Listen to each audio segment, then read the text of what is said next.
La revue de presse d'Europe 1, Olivier Delagarde. On commence avec un palmarès ce matin. Oui, vos journaux adorent ça, vous savez, les palmarès des meilleures cliniques, lycées, meilleurs EHPAD, les classements des villes où il fait bon vivre, les meilleurs avocats, éclairs au chocolat, vin de Bordeaux à moins de 10 € ou cabinet de conseil, on y a droit régulièrement dans nos gazettes.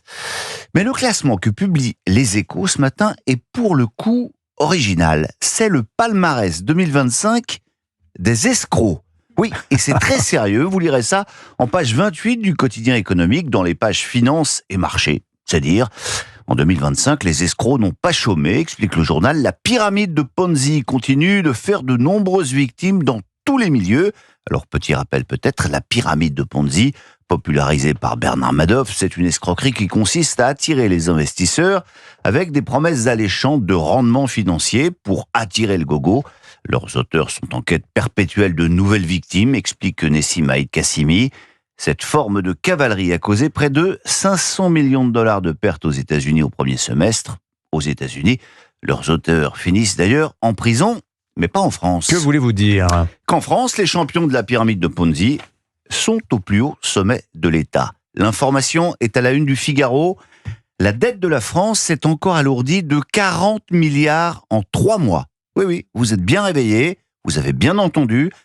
La dette de la France s'est encore alourdie de 40 milliards d'euros en juste 3 mois. Et ce n'est pas comme si le Premier ministre ne nous avait pas promis la main sur le cœur que nous allions faire des efforts pour économiser cette année 40 milliards, justement. C'est donc l'inverse qui se produit en à peine 3 mois.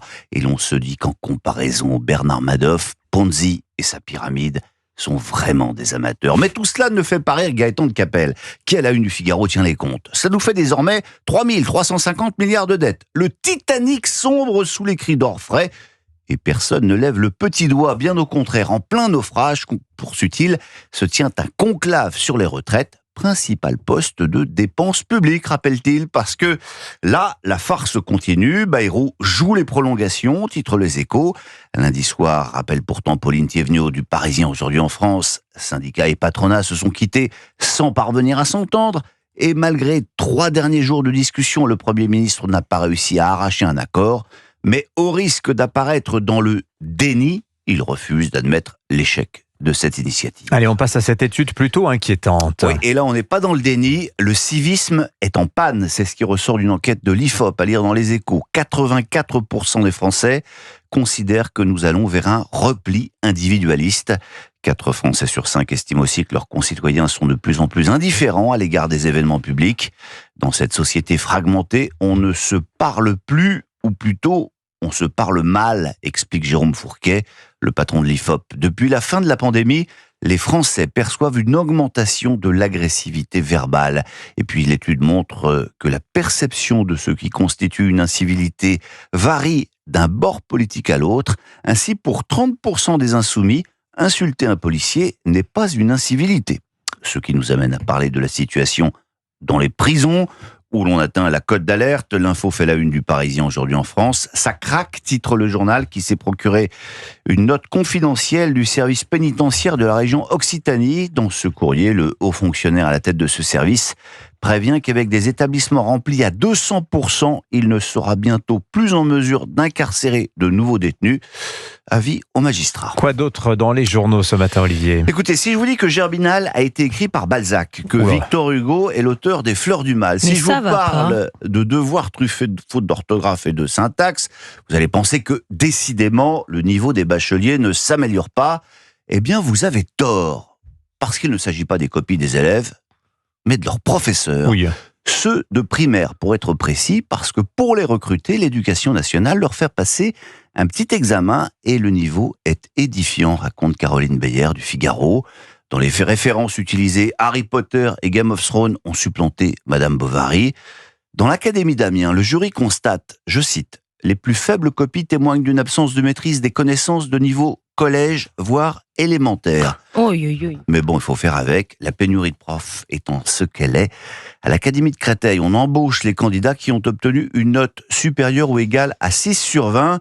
Comme l'explique un étudiant en master, si l'on est contractuel, c'est hyper simple de devenir enseignant aujourd'hui. Ils recrutent n'importe qui. Bon, mais on ne va pas rester sur ces notes déprimantes, on va terminer avec quelques notes de musique. et par l'un des secrets les mieux gardés du cinéma français. Je veux parler de L'âge d'Isabelle Adjani. Parce qu'aujourd'hui, c'est son anniversaire. C'est ce que j'ai découvert en lisant le carnet des Échos. Alors, ne comptez pas sur ma goujaterie pour vous donner l'âge de la belle Isabelle. On l'a donné plusieurs fois ce matin. Vous dire, elle a le même âge qu'Europe 1. Voilà. C'est qu'elle passe aujourd'hui une décennie fatidique, c'est vous qui l'aurez dit.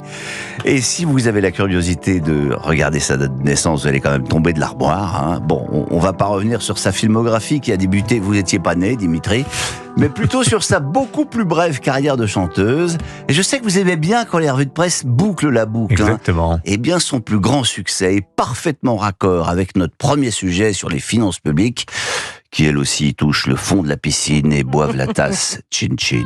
De toucher le fond, je descends à reculons, sans trop savoir ce qui se passe dans le fond. Bon, la différence étant que nous, on s'y jette, on fonce dedans, dans la mur. piscine ? Non, dans le mur de la dette. Et on a une petite idée de ce qui se passe généralement quand on touche le fond, malheureusement. Merci beaucoup, Olivier Delagarde. Parfois, on peut remonter. Voilà. Oui, c'est vrai. Non, mais justement, on va parler du libéralisme. Peut-être que les clés sont là.